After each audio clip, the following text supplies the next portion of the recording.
제목 보셨다시피 블로그 글쓰기 원칙 10가지에 대해서 말씀드리겠습니다. 기본적인 거라서 엄선해서 10가지 추려봤습니다. 이 기본만 잘 지켜도 좋습니다. 그럼 시작하겠습니다. 첫 번째, 어려운 용어를 쓰시면 안 됩니다. 블로그를 하실 때는 너무 어려운 용어를 많이 쓰시는 분들이 있어요. 그러면은 일단 첫 번째로 가독성이 너무 줄어들고 읽기가 싫어집니다. 그렇기에 중학생 정도도 이해할 수 있도록 쓰는 게 아주 안성맞춤이라 생각합니다. 여기 제가 쓴 걸 말씀드릴게요. 인플루언서들이 전문직들이 많이 있지는 않습니다. 대중적이지 않고 일반인들이 굉장히 많아요. 왜냐면 글을 재밌게 쓰고 가독성이 높게 쓰기 때문입니다. 그분들은 글 자체가 어렵고 용어 자체가 어렵습니다. 근데 만약 그분들이 일반 중고등학생 정도도 이해할 수 있을 정도로 쉽게 풀어서 쓴다면 아마 그 블로그는 아주 성장할 확률이 높습니다. 블로그 자체는 지식을 공유하고 정보를 전달하고 의견을 전달하는 플랫폼이라서 전문직 분들이 본인들의 용어를 계속 쓰기에는 블로그 플랫폼과는 맞지 않은 성향이 좀 있습니다. 두 번째, 칼라는 두 가지를 초과하지 말라고 하는데 이건 제가 직접 보여드리겠습니다. 방금 쓴 글을 그대로 복사해서 가져왔습니다. 일단 예시 첫 번째를 보겠습니다. 인플루언서들은 전문직들이 많이 없음하고 제가 대중적이지 않음에다가 핵심 포인트를 넣었어요. 그리고 똑같은 컬러의 색깔로 바로 요겁니다. 올려보시면 이거를 넣은 거고 요걸 넣었습니다. 좀 다시 내릴게요. 여기도 이거랑 똑같이 넣었어요. 여기는 요 굵기는 그대로 넣었고 이 컬러만 요걸로 했습니다. 요건가 그런데 요겁니다. 그러면 이거는 제가 보시면은 컬러는 두 가지를 초과하지 말라고 하는 게 딱 두 가지 딱 넣었어요. 하나 둘. 근데 만약에 예시 두 번째를 더 가보겠습니다. 여기 첫 번째 컬러 넣었고요. 두 번째 컬러 넣었고 컬러 세 번째, 네 번째 이게 강조하는 거는 굉장히 좋은 습관이고 아주 좋은데 가독성을 높이는 좀 습관이긴 한데요. 딱 봐도 첫 번째랑 두 번째 보시면은 확연한 차이가 있습니다. 누가 봐도 제가 봤을 때는 첫 번째가 더 가독성이 높다고 저는 생각이 됩니다. 그래서 컬러는 두 가지를 초과하지 않는 것이 이건 제 개인적인 생각이고 근데 이게 사실상 맞습니다. 일반적으로 봤을 때도 이게 더 읽기가 편하잖아요. 그러면은 가독성이 높아지고 그만큼 체류 시간이 더 높아집니다. 우리가 일반적으로 블로그 할 때 이런 식으로 막 컬러가 많고 만약에 읽기 싫어지면은 바로 꺼버리거든요. 왜냐면 이 글 말고도 다른 글이 굉장히 많습니다. 자, 세 번째 넘어가겠습니다. 이거 기본적인 건데 일단은 2021년 1위 글꼴을 차지한 게 마루브리 글꼴이거든요. 그리고 기본은 15포인트고요. 저도 지금 마루브리 15포인트로 항상 사용하고 있습니다.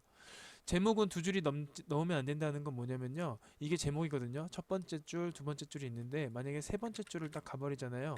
이렇게 가버립니다. 그러면은 제목에 이렇게 잘립니다. 여기부터는 이런 글을 봤을 거예요. 이렇게 점점점 같은 거. 제가 맛집을 좀 좋아해서 의정부 맛집을 또 검색해보면 이런 식으로 제목이 있는데 여기 이렇게 딱 잘리는 경우가 상당히 많습니다. 제목은 제 생각에는 25자가 제일 적당하다고 생각됩니다. 이거 직접 보여드리겠습니다. 일단은 어떤 거를 보여드릴 거냐면 요 글을 봐볼게요. 신일설비라는 게 있는데 배수펌프 교체 작업 이런 건 40년 노하우 신일설비 아무것도까지 하고 점점점이에요. 한번 들어가 보겠습니다.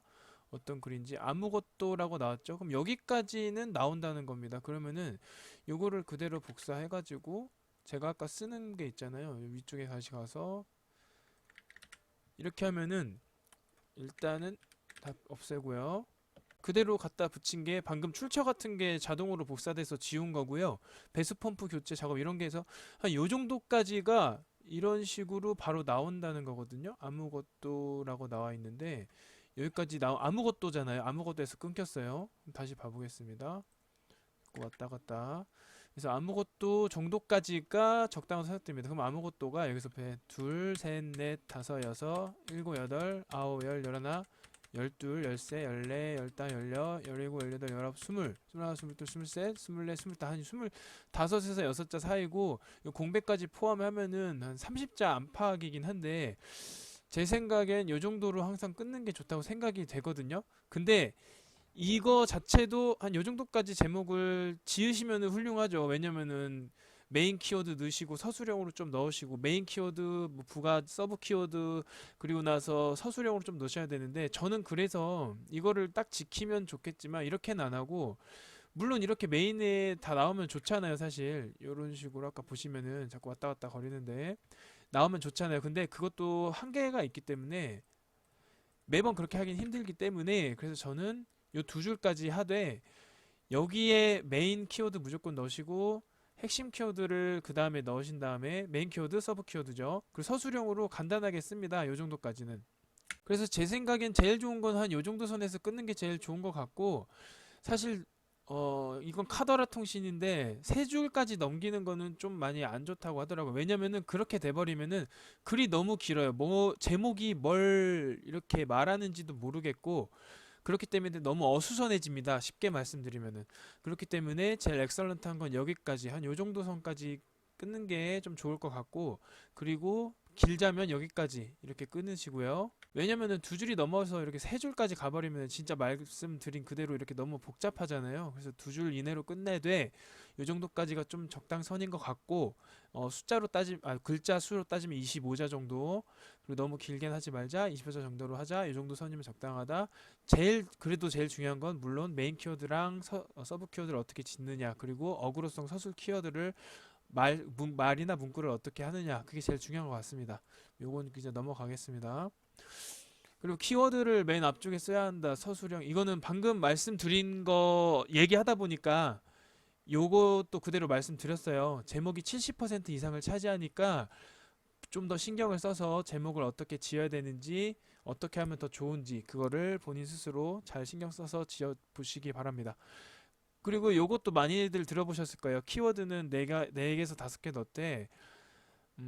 제 같은 경우는 말도 안 되는 문맥과 문장을 만들면 안 돼라고 했습니다. 그럼 아까 제가 의정부 맛집을 예를 들었는데 의정부 맛집이라는 말이 5개 정도 들어가야 된다는 거잖아요. 근데 의정부에 갔는데 의정부 맛집이 어디였습니다. 의정부 맛집은 뭐뭐입니다. 그래서 의정부 맛집 여기까지 소개하겠습니다. 이런 식으로 자연스럽게 말을 만들면 되는데 뜬금없이 의정부 맛집에 갑자기 요것만 하고 딱 끊어버리고 이런 식으로 읽기 싫게 읽어버리면 그 블로그를 바로 꺼버리고 다른 걸 보기 마련입니다. 요거 좀 주의해 주시고 이미지는 이거는 이미지 3개 이상과 동영상 1개 그리고 글자 수 1000개 1000자 이상은 제가 실제로 겪은 겁니다. 이거는 제가 진짜 그런가 싶어서 한번 해봤어요. 어떤 건지 보여드리겠습니다. 제 블로그에서 신년을 치시면 요게 나오거든요. 새해 인사 모음 들어가 보시면은 여기 좀 내려보시면은 제가 이거 노리고 그냥 해버렸어요. 12월 30일 날 해가지고 이렇게 이거 다 이미지입니다. 이미지 어디서 가져온 거예요. 가져와가지고 보시면 글자 수가 없어요. 키워드 빼고는 글자 수가 그냥 없다고 보시면 됩니다. 통계를 눌러보시면은 여기에 지금은 좀 며칠 지났잖아요. 그러면은 좀만 더 예전 날짜로 들어가 보겠습니다. 12월 30일 날 올렸기 때문에 30일 날은 조회수가 하나였는데 그 다음날 돼서 폭발을 하기 시작합니다. 208명으로. 그리고 나서 엔간에서는 1월 1일까지도 38명이에요. 갑자기 거의 10배나 줄었고 1월 2일부터는 이제 2, 3 뭐 이런 식으로 줄여야 됩니다. 근데 제가 이거를 봤을 때 느낀 게 있습니다. 봐볼게요. 이거 같은 경우는 첫 번째 208명이 들어왔어요. 폭발적인 그날 일이었죠. 그래서 제 네이버 블로그에서요. 근데 그 다음날 38명 10배로 줄었고 또 10배 그 이상으로 줄었습니다. 이제 없다고 보시면 됩니다. 다시 그럼 게시물로 들어가 보겠습니다. 이게 보시면은 다 이미지예요. 이미지. 이렇게 마우스 움직여 보시면 아시거든요. 다 제가 쓴 거는 없습니다. 하나도. 그러면은 결국은 이 말은 뭐냐면은 제가 방금 그 글 같은 경우는 이미지는 많이 넣되 동영상 물론 안 넣고 이건 같은 맥락으로 보고 글자는 하나도 안 썼습니다. 그렇기 때문에 잠깐 올라갈지언정 바로 내려가 버리는 겁니다. 그거 같은 경우는 쉽게 말해서 이게 증명을 해주는 거고 물론 2022년 새해가 끝났으니까 이제 그렇지 않나 싶을 수도 있는데 근데 저는 여기서 한 가지 또 의문과 제 스스로 의심이 되는 게 의심이라고 한다기보다 의심이 되는 게 아까 12월 2일까지 바로 2로 떨어지고 최소한 요 정도까지는 신년 인사하거든요. 근데 제 글이 한 번에 내려갔다는 거는 바로 올라갔다 내려갔다는 거는 글자 수를 넣지 않았기 때문에 제가 그렇다고 생각이 됐습니다. 많은 사람들도 글자 수를 1000자 이상, 1500자 이상 쓰라고 한 게 다 이유가 있는 거고, 그리고 실질적으로 블로그가 글을 쓰라고 하는 건데, 이미지만 갖다 붙이면은, 그거는 당연히 키워드가 순식간에 올라가도, 메인 그 글이 올라가도 바로 내려가는 건 당연하지 않을까 생각됩니다. 그 다음으로 넘어가겠습니다. 복사 붙여넣기를 하되, 좀 제가 당부를 드리고 싶은 말은, 이게 제가 만약에 글이 있잖아요. 근데 이렇게 복사를 해서, 붙여넣기를 했습니다. 이 블로그에 그대로 글을 쓴다 치겠습니다. 붙여넣기를 하면은 첫 번째 이걸 그대로 복사해서 붙여넣기 해버리면은 나중에 돼서는 블로그 지수가 떨어지기 마련입니다.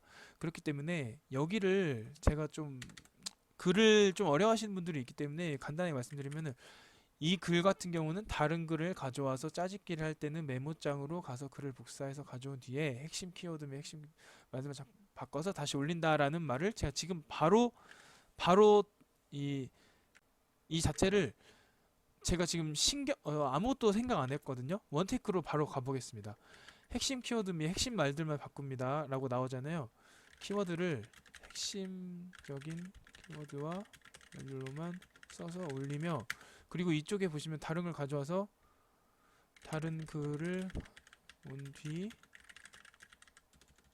방법은 메모장에서 편집한다 정도면 될까요? 제가 그냥 막 써서 좀 이상할 수도 있는데, 키워드를 핵심적인 키워드와 말들로만 써서 올리며 다른 글을 가져온 뒤 방법은 메모장에 복사해서 편집한다. 이게 제가 그냥 지금 생각나는 대로 말을 바꿨었잖아요. 그렇기 때문에 뭐 좀 어색하고 좀 이상할 수도 있는데, 이런 글을 내가 짜집기를 하고 싶다 그러면은 이런 식으로 바꿔서 쓰셔야 됩니다. 이런 식으로 본인들이 생각해서 창의적으로 글을 바꿔 보시기 바랍니다. 저는 이거는 이제 아까 복사해서 붙여넣기 한 거니까 그냥 지우고, 다음에 이건 당연한 건데 일기처럼 쓰지 말라는 거 간단하게 말씀드릴게요. 블로그 자체는 일기가 아닙니다. 일기장은 본인 그 일기장에 쓰시고, 블로그는 아까 말씀드렸다시피 지식을 전달하고 정보 공유, 의견 제시를 하는 겁니다. 나의 관점에서 쓰는 게 아니라 상대방이 봤을 때 이게 얼마나 이해가 잘 가고 가독성이 좋고 내가 블로그 들어와서 정보를 잘 캘 수 있을 정도로, 다른 사람들이 내 글을 보고 정보를 캤을 정도, 잘 캘 정도, 그러한 글이 돼야 됩니다. 그거 좀 지켜봐 주시고, 마지막으로 말씀드리면 이것도 좀 당연한 건데, 본인 스스로 글을 쓰다 보면은 이상한 말을 많이 하기 마련이에요. 저는 이 글로는 안 그러는데 제가 말을 하는 걸 좋아해가지고 말을 할 때 블로그 이런 영상을 찍는데도 쓸데없는 말을 좀 많이 들어가고 많이 하게 됩니다. 방금 이 말도 좀 시켜 드리려고 좀 말씀드린 건데, 이것도 사실 쓸데없는 말이잖아요. 왜냐면은 서론, 본론, 결론만 말하면 되지. 저 같은 경우도 지금 말할 때 제 의견을 좀 더 말했습니다. 왜냐면 이거는 제 나름대로 상대방을 이해시키려고 이렇게 말씀을 드린 건데, 어쨌든 블로그로 다시 들어가서 블로그를 보시면은 사람들이 좀 뭔가 안녕하세요, 오늘 식사하셨나요? 맛있는 거 드셨나요? 오늘은 어땠어요? 근데 그런 글이 여기서부터 한 여기까지 돼요. 그리고 또 읽다 보면은 어느 분 한 요 정도 페이지를 다 넘어가 버린다. 근데 내가 그 사람 글을 읽으려고 들어오긴 했는데 내가 그 사람의 개인 생활과 개인적인 건 뭘 하는지 그거 전혀 궁금하지 않거든요. 계속 말씀드리면은 의정부 맛집에 대해서 검색하러 들어왔는데, 이 식당이 디자인, 인테리어, 맛, 그리고 느낌, 사장님 친절도, 주차 공간, 지도, 전화번호, 사실 이게 다예요. 솔직히 맛집 검색하는데 이거 말고 뭐 더 필요한 게 있으신가요? 근데 그 사람의 느낌이 아니라 그 사람이 오늘 뭐 했는지 약간 쓸데없는 말을 중간에 많이 넣어버리면 읽기가 싫어집니다. 이거는 물론 제가 좀 개인적으로 성격이 좀 이래서 그런 걸 수도 있는데 다른 분들도 마찬가지일 거예요. 그래서 제가 당부드리고 싶은 게, 블로그를 하시되 이러한 것 빼고는 이런 다른 쓸데없는 말은 넣지 마시기 바랍니다. 영상이 유익하셨다면 구독과 좋아요 눌러주세요. 감사합니다.